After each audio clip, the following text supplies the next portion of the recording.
प्रभु यीशु मसीह के नाम में आप सभी को जय मसीह की। और आज हम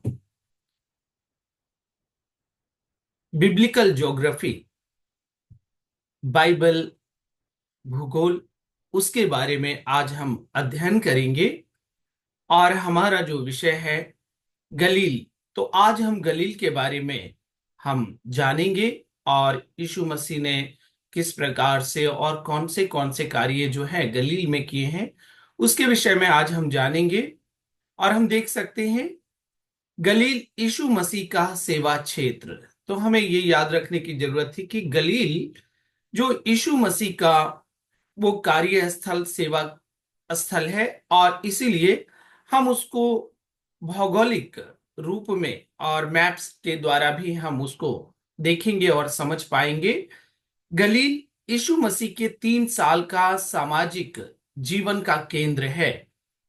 तो इसके बारे में हम देखते हैं, और मैप में हम देख सकते हैं। यहाँ पर हम देख रहे हैं कि किस प्रकार से यीशु मसीह ने जो है कफरनहूम में, और यीशु मसीह के द्वारा किए गए अनेक अलौकिक कार्य वहां पर हम देखते हैं। जब हम वचन हम पढ़ते हैं मरकुस 2 का 1, कई दिन के बाद वह फिर कफरनहूम में आया और सुना गया कि वह घर में है।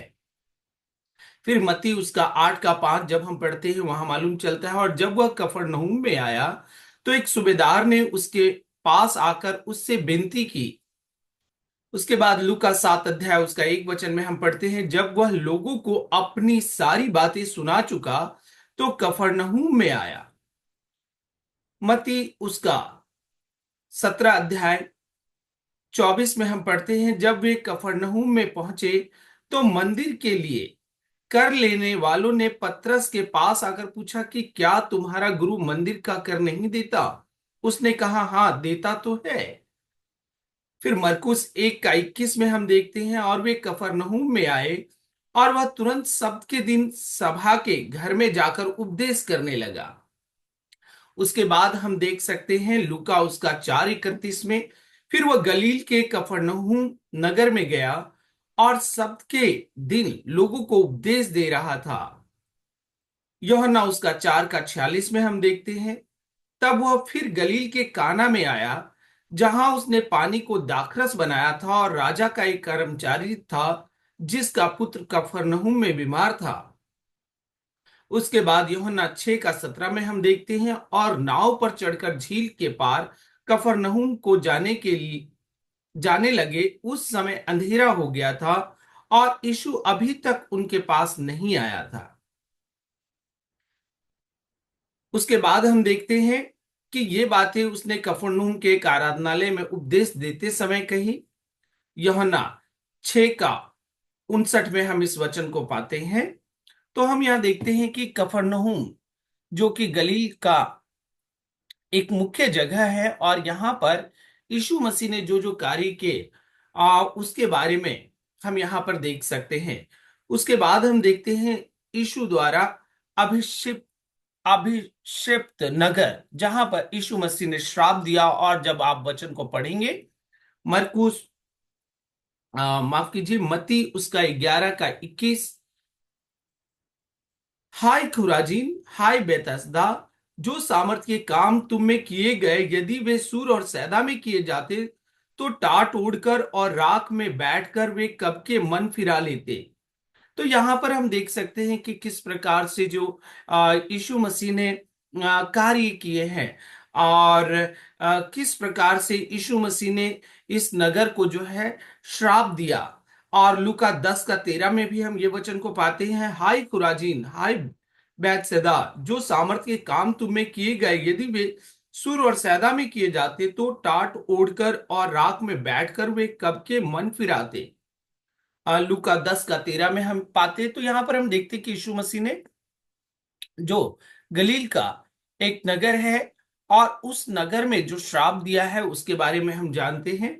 फिर उसके बाद हम देखते हैं जो कि बहुत प्रचलित नगर काना, काना के बारे में हम देखते हैं यहाँ पर कि काना में जो यीशु मसीह ने जो कार्य किए, यूहन्ना 2 का 1 में हम देखते हैं, फिर तीसरे दिन गलील के काना में किसी का ब्याह था और यीशु की माता भी वहां थी।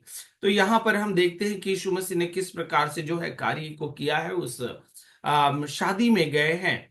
और यूहन्ना 2 का 11 में जब हम पढ़ते हैं, वहां पता चलता है कि यीशु मसीह ने किस प्रकार से वहां पर जो है चिन्ह और चमत्कार को दिखाया। यीशु ने गलील के काना में अपना यह पहला चिन्ह दिखाकर अपनी महिमा प्रकट की और इसके चेलों ने उस पर विश्वास किया। तो हम देख सकते हैं कि ये काना के अंदर जो यीशु मसीह ने कार्य किए उसके बारे में हम देखते हैं। फिर उसके बाद हम देख सकते हैं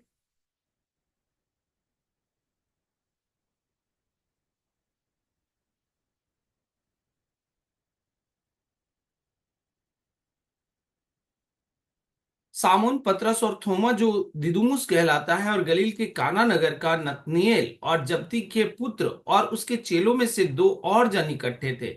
यहाँ भी हम गलील के काना नगर का जिक्र हम लोग जो है सुनते हैं। उसके बाद हम देखते हैं नाजरत। नाजरत और उस नगर के बारे में हम देखते हैं नाजरत, और वहां पर यहाँ पर हम देखते हैं यहाँ मसीह यीशु का पालन पोषण व विकास हुआ। यही सभागृह में उन्हें अस्वीकृत किया गया तथा उनकी हत्या का प्रयास किया गया। लूका 4 का हम 16 वचन में देखते हैं, और वह नासरत में आया और जहां पाला पोसा गया था और अपनी रीति के अनुसार सबके दिन आराधनालय में जाकर पढ़ने के लिए खड़ा हुआ। उसके बाद हम नाइन नगर का जिक्र देखते हैं कि वहां पर यीशु मसीह ने जो कार्य किए।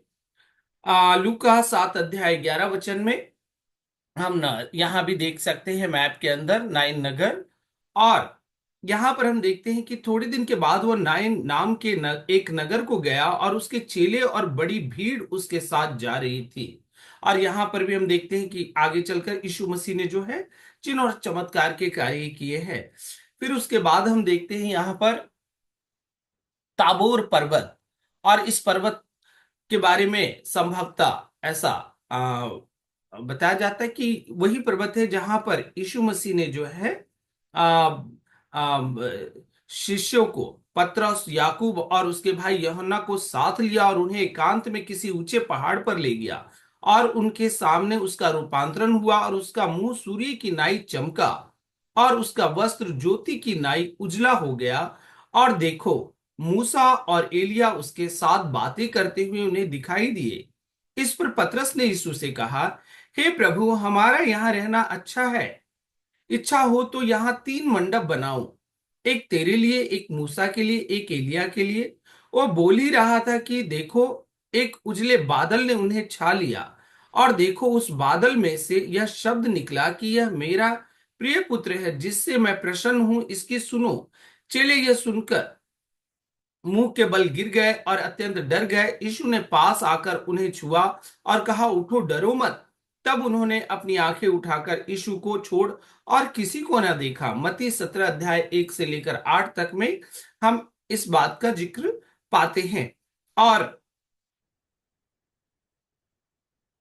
बेहतर तरीके से जब हम देखते हैं इस मैप को, तो हमें पता चलता है कि यीशु मसीह का जो कार्य है 3 वर्षों का, किस प्रकार से गलील जो है वहां पर जो यीशु मसीह ने कार्य किए हैं, और भी कई बातों को हम उसके विषय में हम जानेंगे।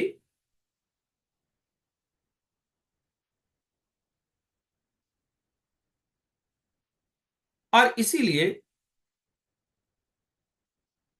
हम इसको कुछ भाग करके हम इसको समझेंगे कि किस प्रकार से यीशु मसीह ने जो है वहां पर कार्य किए हैं। और यीशु की जो यात्राएं हैं लगभग ईसा पूर्व 27 से 28 एडी के बीच में हम देखते हैं वहां पर। और यीशु जो वहां पर कार्य करते हैं, यीशु जो अब लगभग जब हम देखते हैं कि यीशु जब लगभग 30 वर्ष के हुए हैं, लूका उसका 3 का 23, तो गलील के अपने गृह नगर नासरत से यात्रा करते हैं। फिर दूसरा हम देखते हैं यरदन नदी पर संभवतः यरदन नदी के पार बेथानी के पास उन्होंने यूहन्ना बपतिस्मा दाता के द्वारा जो है वो बपतिस्मा को लिया। मत्ती उसका 3 अध्याय 13 वचन में हम देखते हैं, मरकुस 1 अध्याय का 9 वचन में हम देखते हैं। उसके बाद हम देखते हैं कि वह शैतान के प्रलोभन का सामना करने के लिए यहूदियों के रेगिस्तान या जंगल में जाते। मत्ती 4 अध्याय 1 वचन, मरकुस 1 अध्याय 12 वचन, लूका 4 अध्याय का 1 वचन में हम इस विवरण को पाते हैं। फिर यरदन नदी के पास बैथानी और यरदन के पार या बैत बारा, यूहन्ना 1 का 28 में हम देखते हैं कि यूहन्ना के सुसमाचार के अनुसार यीशु अपने पहले 5 शिष्यों को बुलाते हैं। यूहन्ना 1 का 35 में हम देखते हैं इनमें फिलिप्पुस, एंड्रयू, सामोन पतरस जो गलील के बैतसदा से हैं। यूहन्ना 1 का 44 वचन में हम इस बात को देख सकते हैं। फिर उसके बाद आगे हम देखते हैं यीशु अपने शिष्यों के साथ उत्तर की ओर गलील लौटते हैं। यूहन्ना 1 का 43। फिर उसके बाद और काना में एक शादी में, जिसका जिक्र हमने पहले भी मैप के द्वारा समझा कि एक शादी में जो है पानी को शरबत में बदलते हैं, उनका पहला आश्चर्य कर्म हम वहां यूहन्ना 2 अध्याय का 1 में हम देखते हैं। आगे हम देखते हैं वो अपनी माँ, भाइयों और शिष्यों के साथ गलील झील के उत्तरी तट पर यानी कि कफरनहूम की ओर बढ़ते हैं और वहां कुछ समय तक रहते हैं। यूहन्ना 2 अध्याय उसका 12 वचन में हम इस बात को देखते हैं। यहूदिया, सामरिया और गलील में आरंभिक सेवकाई, यीशु मसीह की जो सेवकाई, उसके बारे में भी हम जान लेते हैं। वह फसह के लिए दक्षिण की ओर यरूशलेम की यात्रा करते हैं, जिसका उल्लेख सुसमाचारों में सबसे पहले किया गया है। यूहन्ना 2 अध्याय उसका 13 वचन में हम देखते हैं। और ये बहुत अच्छा होगा कि जब आप इसके स्टडी कर रहे हैं तो जरूर उन वचनों को पढ़ें, ताकि आप और भी स्पष्ट तौर से जो है इस विषय को आप समझ पाए। वहां पर तो जब हम देखते हैं वहां पर पहली बार मंदिर से पैसे बदलने वालों को निकालते हैं, जो लोग वहां पर व्यापार कर रहे हैं उन लोगों को निकालते हैं। यूहन्ना 2 अध्याय उसका 14 वचन। वह फरीसी निकोदेमुस से भी मिलते हैं। यूहन्ना 3 अध्याय 1 वचन में हम इस बात को पाते हैं। फिर उसके बाद हम देखते हैं यीशु यहूदियों के ग्रामीण इलाकों के लिए रवाना होते हैं, जहां उनके शिष्य विश्वासियों को बपतिस्मा देते हैं। यूहन्ना 3 अध्याय 22 वचन में हम इस बात को पाते हैं। आगे हम देखते हैं यीशु और उनके शिष्य यहूदियों से उत्तर की ओर बढ़ते हैं। यूहन्ना 4 का 3 में हम इसको देखते हैं। सामरिया के इलाके से गुजरते हुए यूहन्ना 4 का 4 में हम देखते हैं सुखार के पास यीशु कुएं पर सामरी महिला से मिलते हैं। यूहन्ना 4 उसका 5। बहुत से सामरी लोग उन पर विश्वास करते हैं। यूहन्ना 4 अध्याय उसका 39 वचन। जिसके बाद वे गलील की ओर बढ़ते हैं। यूहन्ना 4 उसका 43 वचन। आगे हम देखते हैं वह गलील पहुंचता है मत्ती 4 अध्याय 12 में, मरकुस 1 का उसका 14 में, लूका उसका 4 अध्याय 14 में, यूहन्ना 4 का 45 में, और वापस काना में कफरनहूम में बीमार पड़े अधिकारी के बेटे को ठीक करता है। यूहन्ना 4 उसका 46 वचन में हम इस बात को पाते हैं। यीशु ने अपने यीशु जो है अपने गृह नगर नासरत लौटते हैं और आराधनालय में उपदेश देते हैं। लूका 4 का 16 उसे पहली बार अस्वीकार कर दिया जाता है। लूका 4 का 28 में जब आप पढ़ेंगे तो आपको ये स्पष्ट हो जाएगा। तो ये देखते हैं कि ये सारी चीजें यीशु मसीह के पहले वर्ष में हम देखते हैं कि यीशु मसीह ने ये कार्य किए। फिर यीशु की जो दूसरी वर्ष की जो यात्रा है, दूसरा वर्ष जिसे हम कह सकते हैं, लगभग 28 से 29 ईस्वी में हम देखते हैं। और यहां पर हम देखते हैं कि यीशु मसीह ने किस प्रकार से और कौन कौन से कार्य को किए हैं। हम देखते हैं यीशु कफरनहूम चले गए। मत्ती उसका 4 अध्याय 13 वचन में हम इस बात को पाते हैं। यीशु जो है कफरनहूम में चले गए हैं। मरकुस 1 का 21, लूका 4 का 31 में हम ये बात को पाते हैं। फिर उसके बाद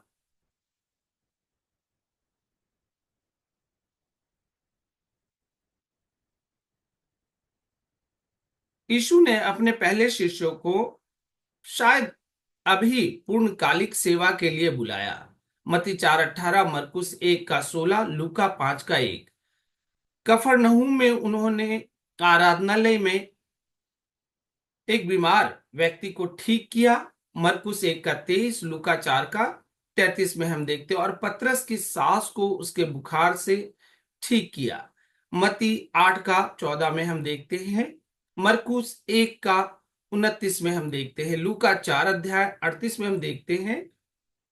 वहां पर गलील का पहला प्रचार दौरा। यीशु पूरे गलील में यात्रा करते हैं, उपदेश देते हैं और चंगाई करते हैं। मत्ती 4 का 23, मरकुस 1 का 39, जिसमें कोढ़ी भी शामिल है। मत्ती 8 का 2, मरकुस 1 का 40, लूका 5 का 12 में हम इस बात को पाते हैं। कफरनहूम में लौटकर मरकुस 2 का 1, एक लकवाग्रस्त व्यक्ति चंगा हो जाता है। मत्ती 9 का 2, मरकुस 2 का 3, लूका 5 अध्याय 18। और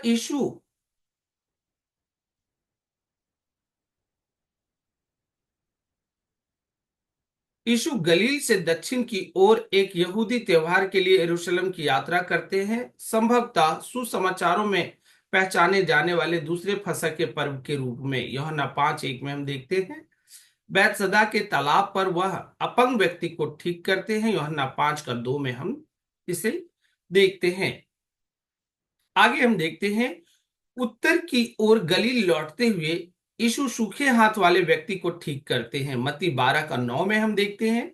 मरकुस 3 का 1, लूका 6 का 6 और कई अन्य लोगों को ठीक करते हैं। मत्ती उसका 12 अध्याय 15 वचन में हम देखते हैं और मरकुस 3 अध्याय उसका 7 वचन में देखते हैं। आगे हम देखते हैं गलील में एक पहाड़ी पर संभवतः कफरनहूम के पास वह अपने 12 प्रेरितों को चुनते हैं। मत्ती 10 अध्याय 1, मरकुस 3 अध्याय 13, लूका 6 अध्याय उसका 12 और पहाड़ी उपदेश देते हैं। मत्ती 5 अध्याय 1, लूका की रिपोर्ट में यीशु उपदेश देने के लिए पहाड़ी से नीचे आते हैं। लूका 6 का 20 में। तो जब हम इसको अध्ययन कर रहे तो हमें ये याद रखना है कि यीशु मसीह ने जो कार्य गलील में किए और जिन नगरों में किए हैं उसके बारे में जो है जिक्र किया जा रहा है। यीशु गलील में प्रचार और चंगाई जारी रखते हैं और नाइन नगर में विधवा के बेटे को जीवित करते हैं। लूका 7 अध्याय, जिसके बारे में हमने मैप में भी देखा है।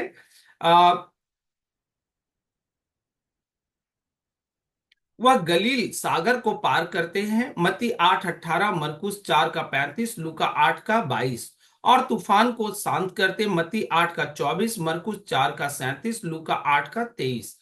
गैर यहूदी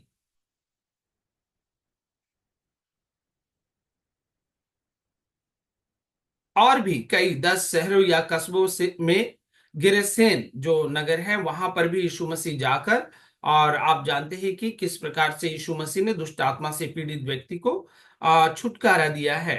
फिर उसके बाद और भी कई जगहों को हम यहाँ पर जो है देखते हैं। यीशु मसीह ने जिसमें आ, दुष्ट आत्मा थी, कई ऐसे लोगों को जो है चंगा किया है।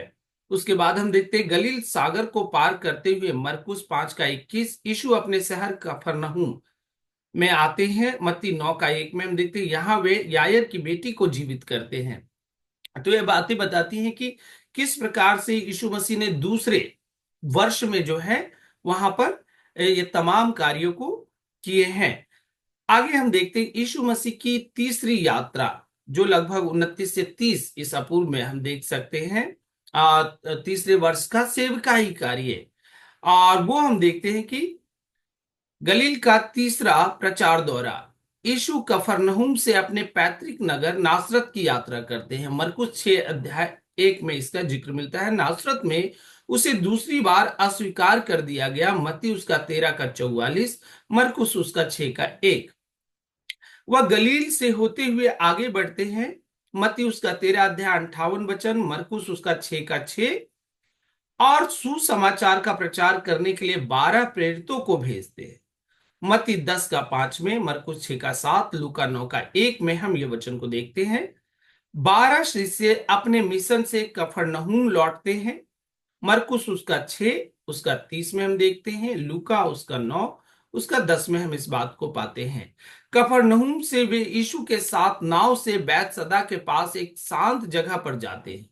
मरकुस 6 का 32, लूका 9 अध्याय उसका 10 वचन। यहाँ वह 5,000 लोगों को खाना खिलाते हैं। मत्ती उसका 14 का 14, मरकुस 6 का 33, लूका 9 का 11, यूहन्ना 6 का 5। फिर आगे हम देखते हैं, शिष्य गलील की झील पार करके वापस लौटते हैं। मत्ती 14 का 22, मरकुस 6 का 45। यीशु उनसे मिलने के लिए पानी पर चलते हैं। मत्ती उसका 14 का 25, मरकुस 6 का 48, यूहन्ना 6 का 19। वे गेनेसरेत के मैदान के पास उतरते हैं और यीशु वहां कई लोगों को चंगा करते हैं। मत्ती उसका 14 का 34, मरकुस 6 का 53 में हम इसको देखते हैं। गन्नेसरत से वे कफरनहूम वापस जाते हैं। यूहन्ना 6 का 24, और यीशु जीवन की रोटी के बारे में सिखाते हैं। यूहन्ना 6 का 26। यीशु सीरिया, फिनकिया, इटूरिया, ट्रैकोनाइटिस, डेकोपोलिस में प्रचार और वहां पर चंगाई के कार्य जो है करते हैं। यीशु गलील से सीरियाई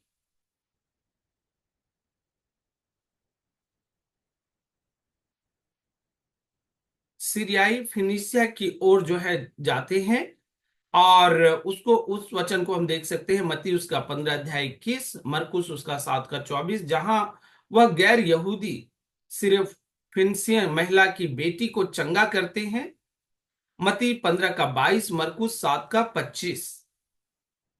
वह सीरियाई फिनिशिया से सीडोन होते हुए गलील के लिए निकलते हैं। मत्ती 15 का 29, लेकिन डेकापोलिस से होकर यात्रा करते हैं। मरकुस उसका 7 का 31। कुछ ऐसे शब्द हैं जो अनुवाद के कारण बदल गए हैं, तो आप जरूर इसको ध्यान पूर्वक आप जो है ध्यान पूर्वक उसको सुधार के साथ में आप इसे जो है पढ़ सकते हैं। डेकापोलिस में वो बहरे और गूंगे आदमी को चंगा करते हैं। मरकुस 7 का 32, और 4,000 को जो है खाना खिलाते हैं। मत्ती 15 का 32, मरकुस 8 का 1। आगे हम देखते हैं, गलील की झील पर पहुंचकर वह नाव से मगदन दल मंथु क्षेत्र में पहुंचते हैं। मत्ती 15 का 39, मरकुस 8 का 10। वह फरीसी और सदुकी स्वर्ग से कोई चिन्ह उनसे जो है मांगते हैं। ये घटना मत्ती 16 का 1, मरकुस 8 का 11 में हम देखते हैं। बैतसदा की ओर बढ़ते हुए एक अंधे आदमी को चंगा किया जाता है। मरकुस 8 का 22 में हम देखते हैं। यीशु अब गलील से उत्तर की ओर इतुरियो और नीतीश में कैसरिया फिलिप्पी की यात्रा करते हैं, जहां पतरस कबूल करता है कि यीशु ही मसीह है। मत्ती 16 का 13, मरकुस 8 का 27। कैसरिया फिलिप्पी से आगे बढ़ते हुए संभवतः माउंट हेर्मोन की ओर उत्तर की ओर बढ़ते हुए 3 शिष्यों ने एलिया और मूसा की उपस्थिति में यीशु को रूपांतरित होते हुए देखा। मत्ती 17 का 1, मरकुस 9 का 2, लूका 9 का 28। अपनी वापसी पर यीशु मिर्गी से पीड़ित लड़के को ठीक करते हैं। मत्ती 17 का 14, मरकुस 9 का 14, लूका 9 का 37 में हम इस बात को देखते हैं।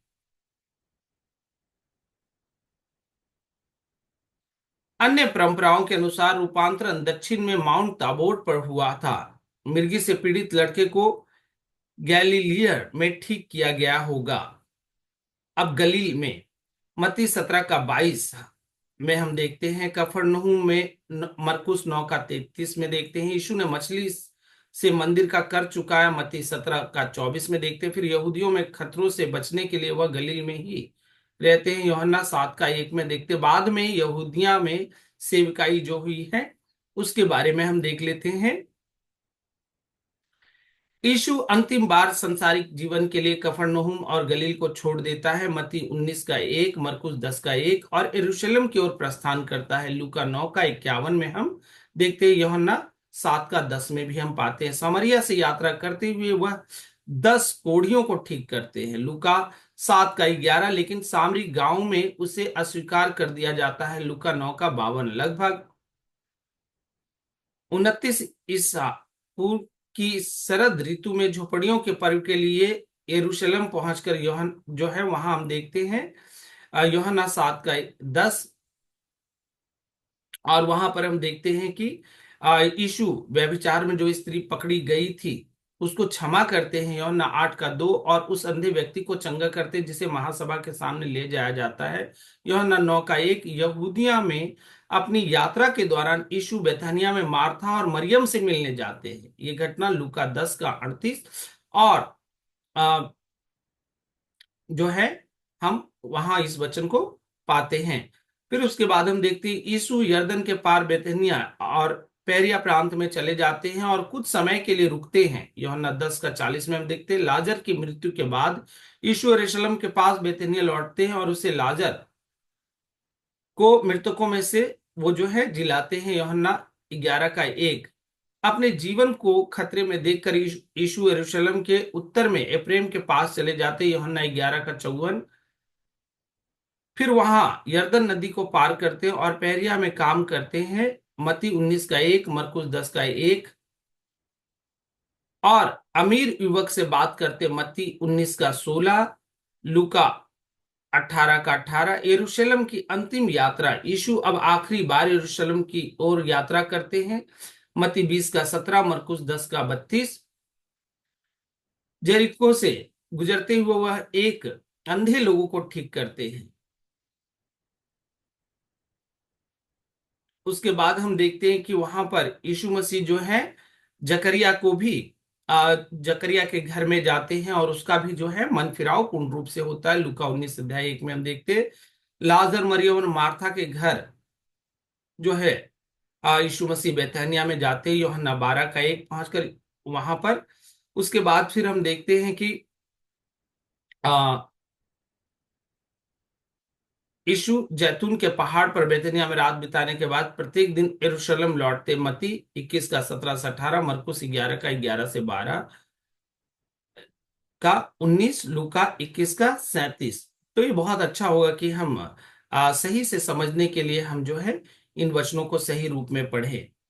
और हम देख सकते हैं कि गलील क्षेत्र में जब मैप को आप देख रहे हैं यहाँ पर, तो आपको मालूम होगा कि इन क्षेत्रों में यीशु मसीह 3 वर्ष सेवकाई का अधिकांश भाग गलील क्षेत्र में हुआ था। और इसीलिए ये मैप के द्वारा हम समझ सकते हैं और वचनों के द्वारा कि यीशु मसीह ने किस प्रकार से गलील में जो है कार्य किया, और इसकी कुछ भौगोलिक परिस्थितियों को हम देख सकते हैं वहां के बारे में। और यहाँ हम देख रहे हैं कि गलील की अर्थव्यवस्था के बारे में। तो समुद्र के नजदीक जलोढ़ मिट्टी, जो वहां के जो मिट्टी है वो जलोढ़ मिट्टी है। गन्नेसरत का मैदान एवं बेतसदा का मैदान खेती की भूमि बनी। फिर उसके बाद दूसरा पॉइंट देखते हैं, बहुतायत का जल, 30 प्रकार की मछली पालन बना, जनसंख्या वृद्धि हुई। तो वहां पर हम देख सकते हैं कि 30 प्रकार की जो मछली वहां पाई जाती है। गर्मी का मौसम, नजदीक में बहुत से गर्म पानी के सोते वहां पाए जाते हैं। अंतरराष्ट्रीय सड़क वहां जो है गुजरता है। आम, ओके, आगे हम देखें।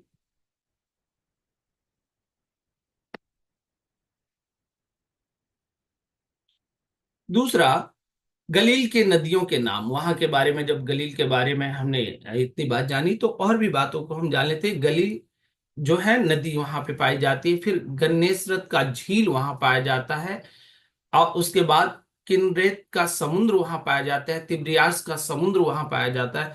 फिर उसके बाद हम देखते हैं मुख्य शहर जो है वहां पर कफरनहूम, जहां पर पतरस का घर यहाँ था और यीशु मसीह के सेवकाई का मुख्य स्थान था, यह उसका दूसरा घर भी कहा जाता है। दूसरा पॉइंट हम देखते हैं बैतसदा, यहाँ पर पतरस तथा अंद्रियास का गृह नगर था। यहाँ पतरस से यीशु ने 3 बार पूछा था कि क्या तुम मुझसे प्रेम करते हो। तीसरा पॉइंट देखते हैं, तिब्रियास हेरोद अनाताकी, हेरोद का पुत्र, राजधानी का तिब्रियास में लाया।